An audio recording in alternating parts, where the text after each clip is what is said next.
নমস্কার, আমি শিবের বিবাহ নিয়ে কিছু আলোচনা করছি। তো ওম নম শিবায় নম নম। শিবের পার্বতীর বাড়িতে যখন পার্বতী বসে আছেন, এমন সময় মহাদেব পার্বতীকে পরীক্ষা করার জন্য যোগিনীর ভেষ ধরে গেলেন। গিয়ে সেখানে সে কীর্তন করছেন। কার কীর্তন? নারায়ণের কীর্তন শুনে তখন মহারানী মেনকা দেবী এবং রাজা হিমালয় তারা বের হলেন। তখন রাজাকে বললেন, আপনি মেয়ে এত সুন্দরী, এত বড় বড় রাজপুত্র আছে, তাদের কাছে কেন বিয়ে দিচ্ছেন না? তখন এবার পার্বতী উঠে বলল যে না, আমি কোনো রাজপুত্রকে বিয়ে করব না, আমি শিবকেই স্বামী রূপে চাই। তখন ওই যোগিনী হেসে বললেন যে শিব কি তোমাকে চায়? তখন বললেন যে হ্যাঁ, কেন চাবে না, আমি শিবকে প্রতিরূপে চাই। তখন এই যোগিনী হাসতে হাসতে চলে গেলেন। আসলে যোগিনী ছিলেন স্বয়ং মহাদেব। তিনি পার্বতীকে পরীক্ষা করতে আসছিলেন যে শিবের প্রতি তার কি ধরনের ভালোবাসা, সেটা পরীক্ষা করার জন্য তিনি আসছিলেন।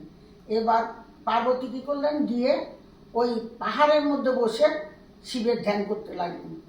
শিব তো পার্বতীকে বারবারই পরীক্ষা করছেন কিভাবে সে করবে। এমন সময় দেখে যে একটা বাচ্চা পুকুরের মধ্যে পড়ে গেছে, জলের মধ্যে পড়ে গেছে। তখন দৌড়ে পার্বতী কী করলেন, তার ধ্যান ভঙ্গ করে বললেন যে মহাদেব, তুমি মনে কিছু নিও না, বাচ্চাটাকে আমার বাঁচাতেই হবে। যেহেতু বাচ্চাটা শিশু, সে অঘরে জলের মধ্যে পড়ে গেছে।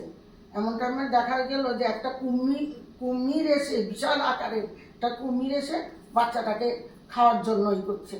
এইদিকে পার্বতী টানছে একদিকে, কুমিরে টানছে একদিকে। তখন পার্বতী বলল যে দেখো, আমি তোমাকে জোর হাত করে বলছি, এই শিশুটি নাবালক, নিষ্পাপ শিশু, তাকে ছেড়ে দাও, প্রয়োজনে তুমি আমাকে খাও, তোমার যত এতই ক্ষুধা লাগে। এবার এই কথা বলে যখন পার্বতী বাচ্চাটাকে নিয়ে পাড়ে আসলেন এবং বললেন যে তুমি আমাকে খাও, এবার দেখলেন যে সে কুমিরের মধ্যে স্বয়ং মহাদেব পার্বতীকে পরীক্ষা করছেন। তারপরে এবার মহাদেব বললেন যে ঠিক আছে, তুমি আমার পরীক্ষা পাশ করছো, আমি তোমাকে বিয়ে করব।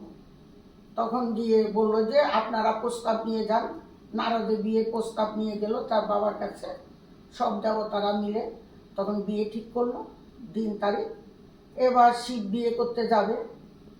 শিবের সাথে অনেক অনেক বরযাত্রী গেলেন। দেবতারা তো গেলেন, দেবতা, গন্ধর্ব, রাক্ষস, ভূত, পিশাচ, পশু পাখি, সর্প, ইঁদুর, বিড়াল, এমনকি পিঁপড়া পর্যন্ত তার বিয়েতে নিমন্ত্রিত হলেন। বরযাত্রীদের যে এইভাবে চলছে, তারা নাচ গান গিয়ে ভৃঙ্গি নন্দী তারা নাচছে, ভূত পিশাচরা নাচছে, সবাই ওই যত পশু পাখি ছিল বনের সবাই যাচ্ছে। এরকম বিয়ে তারা কখনো দেখে নাই। যে স্বর্গলোকে বা মর্ত্যলোকে কোথাও এই ধরনের বিয়ে বা এই ধরনের বরযাত্রী কারো বিয়েতে যায় নাই। যে শিব এতই, যার নাম পশুপতি, তিনি পশুদেরও পতি, পশুদেরও ভগবান, তাই তার বিয়েতে সব পশু পাখি সবাই নিমন্ত্রিত ছিলেন। তাদের ভারে বসুমতী টলমল করছে। তখন শিব নিজেই হাত জোর করে বসুমতীকে বললেন, বসুন্ধরা, তুমি এটা রক্ষা করো, তুমি এই পৃথিবীর যে কম্পন হচ্ছে সে কম্পনের থেকে তুমি রক্ষা করো।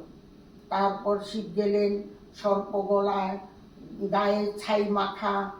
তার এই রূপ দেখে মেনকা তো কাঁদতে কাঁদতে অধীর হয়ে যাচ্ছেন, এ কি?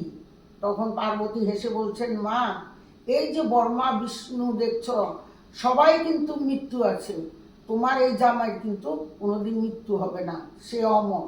তখন বলছে, তুই হাসছিস যে আমি এভাবে কিভাবে তোকে এই জামাই হাতে তুলে দেব? তখন এবার পার্বতী হেসে বলছে, মা, একটু সবুর করো। তখন এবার পার্বতী নিজেই গিয়ে শিবকে বললেন যে তোমার যে ভূষণ ভূষণ আছে সেগুলি পরিত্যাগ করো। এবার দেবতারা মিলে শিবকে নিলেন, সুন্দর বর ভেসে তাকে সাজিয়ে আনলেন। মেনকা তাদেরকে করলেন, বিয়ে হলো। মেনকা ধান দুব্বা দিয়ে আশীর্বাদ করলেন। তারপরে তাদের যে বরযাত্রী সবাই খুব আনন্দ উৎসব করে যাচ্ছেন। রাজা বললেন যে রথে করে আমার মেয়েকে নিয়ে যাও। তখন শিব বললেন যে না, আমি বিষপিষ্টে করেই যাব। বিষ মানে যে আমরা বলি যে গরু, তার চলন খুব আস্তে আস্তে করে তিনি কৈলাসে নিয়ে গেলেন। যে শিব যে এত দয়ালু, সে নিজে পার্বতীকে সহধর্মিণীকেও কিন্তু পরীক্ষা করতে ছাড়েন নাই। একদিন এক ভক্ত, শিব ভক্ত, তারা স্বামী স্ত্রী দুজনই পরম ভক্ত শিবের, তখন এমন আকুল হয়ে তারা ডাকছে, তখন এরা বলছে যে আমাদের এই ধন সম্পদের মধ্যে থেকে আমরা ভগবানকে শিবকে পাবো না। তাহলে স্বামী স্ত্রী দুজনে বুদ্ধি করলেন যে আমরা গ্রামের শেষ প্রান্তে বনের মধ্যে গিয়ে একটা কুঠির তৈরি করে ওইখানে আমরা শিবকে সাধনা করব।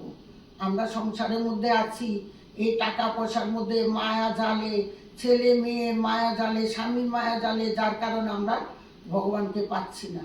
তখন স্বামী স্ত্রী দুইজনে কি করলো, ওই বনের মধ্যে গিয়া যাওয়ার সময় একটা হাতের মধ্যে দা নিলেন, আর একটা ওই তামার একটা ঘটি নিলেন, যেটা নিয়ে শিবকে প্রতিদিন জল ঢালতে পারেন। তারা এই দা দিয়ে বনের থেকে কাঠকুট দিয়ে কোনো মতো একটা ছাবড়ার মতো ঘর করলেন। সেখানে স্বামী স্ত্রী দুইজনই আছে, 3 বেলা সারাদিন তারা মাটির শিবলিঙ্গ তৈরি করে পূজা করছেন নিয়মিত, আর শিবকে ডাকছেন। প্রতিদিন দিনান্তে একবার তারা হবিষ্যান্ন খেয়ে জীবন ধারণ করছেন। হঠাৎ একদিন দেখা গেল একটা সাধু তাদের কাছে গেছে, যে বলছে যে আমাকে আজকে রাত্রে এখানে থাকতে দাও। তখন কয়ে যে থাকবে, ঠিক আছে সাধু বাবা থাকো, আমাদের ঘর তো খুব ছোট, এখানে 2 জনের বেশি তো 3 জন থাকা যাবে না। তখন সাধু বলল যে এক কাজ করো, তোমার স্বামীকে বাইরে থাকতে বলো, আমি উপরে থাকি, তুমি নিচে থাকো।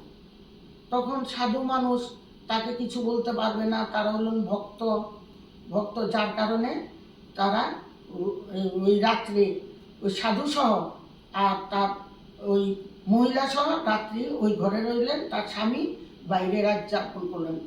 হঠাৎ সকালবেলা যখন স্ত্রী উঠলেন, দেখে যে একটা কালকুটো সাপ এসে স্বামীকে দংশন করছে, স্বামীর মৃত্যু হয়েছে। এখন স্ত্রী চিল্লায়ে বা করে কান্নাকাটিও করতে পারছে না, যেহেতু অতিথি নারায়ণ সমতুল্য। এখন অতিথিকে তো তার সেবা করাতে হবে, স্বামীকে তাড়াতাড়ি কাপড় দিয়ে ঢেকে রাখলেন। ঢেকে অতিথির জন্য তিনি রান্না করলেন, এক সিদ্ধ করে আগে মহাদেবকে পূজা দিবেন। তারা আবার স্বামী স্ত্রী দুজনে প্রতিজ্ঞা করেছিলেন যে ভগবান যদি, শিব যদি দর্শন দেয়, তারা একা কেউ দেখবে না। স্বামী বলছে আমাকে ছাড়া তুমি দেখবে না, স্ত্রী বলছে আমাকে ছাড়া তুমি দেখবে না, দুইজনের মধ্যেই প্রতিজ্ঞা ছিল। তখন খাওয়া টাওয়া দেওয়ার জন্য অতিথিকে ডাকলেন। অতিথি বলল কি ব্যাপার, তোমার স্বামী কোথায়? কই তো এখানে শুয়ে আছে। তোমার স্বামীকে জাগাও, আমি তো একা খাবো না, তোমার স্বামীকে নিয়ে খাবো। ও তো স্নান টান করবে, তারপরে পূজা টুজা করবে শিবের। তারপরে এবার হেসে দিলেন, বললেন যে তোমার স্বামীকে সর্প দংশন করছে না, তুমি আমার কাছে গোপন করছো। এবার সে ঝরঝরে কান্নাকাটি করতেছে, তার পায়ে পড়ে, সাধুর পায়ে পড়ে। তখন সাধু নিজ রূপে তাকে দর্শন দিলেন যে তিনি স্বয়ং মহাদেব ছিলেন, তাদেরকে পরীক্ষা করার জন্য গেছে। তখন বললেন যে আমি তোমাকে দেখা দিলাম। কয় যে না, আমি তো একা দেখবো না, আমাদের স্বামী স্ত্রী দুইজনের মধ্যে কথা হয়েছিল একসাথেই আমরা তোমাকে দর্শন করব। তো ঠিক আছে, আমার স্বামী যদি দর্শন না করতে পারে তাহলে আমিও তোমার মুখের দিকে তাকাবো না। তখন মহাদেব হেসে তার স্বামীকে বাঁচিয়ে দিলেন। যে সর্বরূপ, এটা ছিল তার মহাদেবের মায়া। সে মায়ার ছলে তাকে পরীক্ষা করলেন এবং পরীক্ষা তারা উত্তীর্ণ হলেন। তখন মহাদেব বললেন যাও তোমরা সুখে সংসার করো, ওইখানে গিয়ে ঘরে গিয়েই আমাকে ডাকলে তোমরা পাবে। আমি ভক্তিতেই ভগবানকে পাওয়া যায়, আমি তোমাদের ভক্তিতে সন্তুষ্ট হয়েছি। এই এই বার্তা তোমরা সবার কাছে দাও যে আমাকে যে মনে প্রাণে ডাকে সে ঘরে বসেও আমাকে পায়। এটাই আমার শেষ। নমস্কার।